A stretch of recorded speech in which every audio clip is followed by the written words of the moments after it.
Saw some comments. You guys seem to think that these bears are not very good units. So today we're going to show you exactly how good they actually are. Amazing first pick of Jubel. Jubel and Anna. What is this comp? What is this comp? I appreciate that both players are using some units that aren't necessarily the most meta. Like, for example, the Water Onimush is a fantastic unit. We just played around with it the other day, and it's pretty decent against some of the meta units like Camila and Rakuni and Meha Wang. So it's kind of interesting there. Okay, get some, not provokes on everything, but still decent amount. Does this stun? No. Counters, almost kills Charlotte. Not terrible. Do they finish Charlotte off now? Don't kill the bear. He took a decent amount of damage. He's not dead. So let's see. Charlotte is down. Let's see what happens with RNG. I think that's always the real question. Is gets the provoke? Okay. It was a life-changing provoke. Decent enough. Decent enough. But he does do extra damage with skill 1 though after he's second awakened. He's got multiple AoE CCs. Look at that. That's beautiful. It's a wacky team. It's a wacky team, but we got to see what the Fire Bear can do. Not too shabby. Don't worry, we're going to recap the skills because I know some of you already forgot what he does. He's got an AoE provoke here. He's got an AoE provoke here and also attack power break. This one attacks the enemies and actually hits them. This one does not. But this one also does 200% increased damage when counterattacking. That's a lot of damage. Weird draft on the right-hand side, but it's on purpose. So they do have this interesting combination that lulls the opponent into a false sense of security. It's this Water Demon, Water Warbear combination. So you see the snipe potential from the Han and the Molong team. Well, I mean, the Han is dead now, but let's see. Is this going to be? It's not going to be enough to kill. So now they're going to go for trying to take these two. The Imp is super squishy. The Daphnis is going to be squishy too. So what they're going to do is they're going to try to kill the Imp and the Daphnis. I would assume they're going to go for the Daphnis next. They are not going to go for the They are going to go for the Daphnis next. Okay. So now they have this false sense of security like, oh, we got this. It's 3-on-1. We're going to win. Not a big deal. Water Warbear is kind of a pain to kill because he lasts forever. He's super tanky. He also revenges, which is kind of annoying. He self-sustains. He's got the heal and the defense buff, and he also comes back from the dead. So super tanky and comes back from the dead. The demon is going to come back here in a second. There you go. So it's a kind of nasty combination. Oh, he didn't have his ignore defense. If he had his ignore defense, that would have been optimal. But yeah, it seems that he didn't. So this is still going to last for quite a while longer. But they do have some revenges. They do also have the crouch, so he's back up to full health. And it's gonna, yeah, even with the Reckless, takes a while. Takes a while to kill him. He's gonna keep, he's just gonna stay alive and stay alive and stay alive. And then the demon's gonna come back. And then even if they kill him, even if they kill the Warbear, he comes back from the dead. So, Madness Judgment. And then it's just gonna be a match of he's gonna eventually come back. Because Bear's gonna heal himself. Bear's gonna come back from the dead. And then GG. He's not even healing. I don't know why he's not healing. Maybe there's I don't know what the reason for not healing is, but yeah, there you go. Comes back from the dead with half health.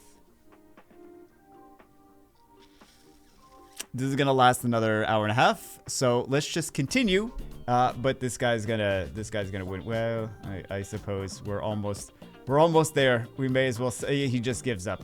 Yeah, because that demon was going to eventually come back from the dead. Riley's not going to be able to take that bear down. Just in case you're curious to see the Water Warbear's passive while we are here, we've got these two. That's obviously not the passive, but here's the passive. Revives with half HP and counterattacks with a 50% chance. So this next one is even more rare to see in RTA than the other two. This is the Light Warbear. So what he does is he's got the same first and second skills as the Water one. However, the third skill, instead of counterattacking and coming back from the dead, he's going to drop his HP to a low amount and then do damage proportionate to the amount of HP he's consumed. So we should see him go for a snipe on which one? 89,000 damage.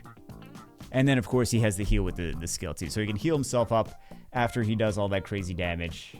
But that's... and also, you don't really see the Amelia too much in RTA nowadays. I was thinking about that earlier today. I was like, I haven't seen Amelia in so long. Yeah, but C3. Little recap of the Light Warbear. Again, he's got the same first and second skills as the water one, and then this third skill is the big 89,000 damage one. Very interesting first round of picks. We have a Dark Panda, which is usually not an early round, and then we also have a Dark Warbear, which is not another one that's usually not. And then we have some more meta units at the very end. It's sometimes some odd picks, guys, and gets to sleep too. Okay, so the Dark Warbear, that's what we're looking at right now, obviously. He's got the same first and second skills as the Fire one. The second skill is an AoE attack power break. He does have a passive. This is the second skill you're seeing right here. He does have a passive that gives himself an increase, a 20% extra chance to crit. So you don't need maxed out crit rate on him. Just put 80% is enough for him. And then if he crits on the enemy, he has I believe it's a 50% chance to stun, and then there's some skill ups. We'll take a look at that, the actual rate in a second. But yeah, he's a CC unit. He's a unit that does like a bruiser kind of CC kind of thing. Attack power breaks and stuns. Pretty good for early game players for TOA as well. So let's see. I don't know that we're necessarily seeing a Dark Warbear spotlight specifically. He's got some stuns, which I suppose we'll see in a second. But yeah, I think this is more the other units that we're seeing. Yeah, so you see some attack power breaks, you see some stuns. One of the nice things about these units is they all have very high base HP, and they're HP based bruisers. So we got 11-8. We have 12-6, we have 11-5, we have 12-5, we have 12-1. And then we have the same first two skills as the Fire 1. And then we have also attack bar decrease. I forgot about that part. And then we have the stuns here. Increased critical hit. And so this is going to be a 70% chance after it is fully skilled up for the stun rate on that, if it crits. So everyone loves a Nemesis Ramagos into a Lucian Cleave. A Bellio gets banned, no surprise. Attack power buffer gets banned over there, so they should be able to cut, and Ramagos does Ramagos things. He's going to do some pure damage based on his lost HP, and he survives. Clean shot on Julie. Julie goes down, additional turn, gets the heal, and then Praha comes in, and I wonder if they just concede right now. I feel like usually cleavers like to concede at that point. They're like, the cleave didn't just one shot. I don't know if I can make it past that first turn if the opponents still have quite a decent amount of HP. Especially because you know Lucian's going down, and then it's just going to be... They've got enough CC with it. Well, I guess... I still don't see them winning this, but... Yeah, they've got enough control with that Fire Bison. They're just going for the Fire Bison. They get all those dots with him. Wow. Wow. Okay, does he proc? No, he doesn't get a chance to proc. GG. Just in case you guys forgot what Ramagos does, he's got the first and second skills, same as the light one, same as the water one. Then the third skill is the clean shot. Pure damage based on just a 1-to-1 ratio of the lost HP. As pure damage against the enemies. Kind of want to see some more of this water one because we don't really get a chance to see too much of the water warbear, and a lot of people I think don't realize how good the revenge on his passive can actually be. So bans out the cleanse. Asima right away. I would have thought they would pick Juno because everyone has access to oh, that's not what I was not expecting that. Okay, I suppose we'll see. What's Also, we get to see Trevor, which I think is kind of interesting. She's almost done, and oh, I thought the Revenge was gonna kill. Okay, such a silly team. Turn 2, man. Turn 2 so strong nowadays. It used to be that Cleave was the way to go, and then Counter-Rush just kept nerfing Cleave and nerfing Cleave and then nerfing Cleave, and they're like, we want long games. It's like they want long games for SWC and for whatever, for like. Because they want to do like esports things, but yeah, so many players do not want long games. They're like, if I'm gonna be tortured by RNG, can it at least be fast? That's just brutal. But you see the power of revenge. So another cleave team on the left-hand side. And then they have counter cleave. Although the Julie, yeah, against that Leica. I don't really like Leica for counter cleave, to be honest. Because you know Julie's coming out or something like Julie. Reno. No one's picking Reno. I know no one. I'm aware no one's picking Reno. All right. Or Shimate is apparently a counter to Leica too today. But this bear will come back, as we already mentioned. This bear will come back from the dead. So this is going to be as soon as they take the Julie out. The bear, I think, can actually solo this. Well, the RNG is RNG. The bear might not. But not that the bear has to. But yeah, this is already game. Yeah. And they realize that as well. But he would have just come back from the dead. More Light Warbear. More C3. So the sustain, well, one of the sustains, because there's still sustain on that side. They got the Nana for sustain. They also have the Diana for sustain. But we get to see maybe some crazy Light Warbear nonsense. He's going to be able to one-shot something.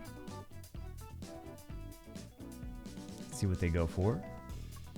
Risky Dash on to Sarion. Even with his damage mitigation passive, which I like to mention every 5 seconds, you know I do, still was enough damage to take him out. That does a lot of damage, though. It is kind of similar. It's kind of similar to Molong. It's risky. It's a risky dash versus a reckless assault. So, Molong eats up his HP. So does Lucia. That's his name, right? Lucia? No, that's the other one. I don't know. We'll see in a second. Well, we actually already saw. I believe his name is Lucia. Let's see. They still have 2 stacks on Nana, though, so it's going to be a while. It's going to be a while. And then Douglas, you don't know what Douglas is going to do. You don't know what Douglas is going to do. You don't know what Violent Proc situation is going to be. Welcome to Summoner's War. Wow, the Douglas is staying CC'd. They go for the shield. Yeah, they go. It's too risky. Too risky to do that. To go for that transform in human form. I think they risky... Well, do they have risky dash? No, they just go for the thresh. At least the openers are slightly different this season than the last season. At least we get to see some more Wang. That doesn't sound right. That doesn't... And they pick so much fire. They pick so much fire. The Riley gets banned out. That was their only source of... I mean, aside from the self-heal, some of these units have self-heal. The Monkey has self-heal. The Leica has self-heal. Look at all that CC, though. That's beautiful. So that's what we're here to see. We're here to see the Dark Warbear. But they banned out the one thing that was good. I think that was the correct ban. But this is something that I do, too. Is I'll pick a Bulwark, because I'm so excited to have Bulwark since, like, a few months ago. And I'll pick him, and then I'll ban out the immunity that would have activated him. So right now, I mean, he still kind of activates himself a little bit. At the start of every turn, but not fully. So it's kind of they kind of shoot themselves in the foot that way. But that's just what happens. So I think if we're gonna see anything, is this gonna be a Camila spotlight? Oh no, it's gonna be nasty. Hold on. Look at all those stuns. That's beautiful. This is okay. So it's not just a Camila spotlight. This is going to be we actually see the Water Warbear being very effective and useful in this comp. Because all the stuns he's able to do. Like I said, he's got a 20% increased crit chance, and then he also has CC when he crits. So, well, not guaranteed CC. It's, what did we say, 70% chance to CC? And we don't really get to CC very much of anything right now. If it's anything, it's going to be either a Camila solo or monkeys. So, well, there's 2 monkeys in the battlefield. So, yeah. But I think this is going to be Camila time to shine. I think that's what we're going to see. So wacky. Would not have expected Camila to get so much play now. Monkey was already good. Okay, let's be honest. Monkey was already good. Both the Wind one, well, the Wind one didn't get anything this most recent balance patch, but the Fire one I was using last season. in half the matches on the Europe server account. Was using constantly. So Monkey's been good. People just didn't realize how good he was, especially against like Oliver and Xiongpeng and things like that. So anyway, that's it for this one. Hope you guys appreciate the War Bears a little bit more than you did before the video. I hope. I'll see you as always in the next one.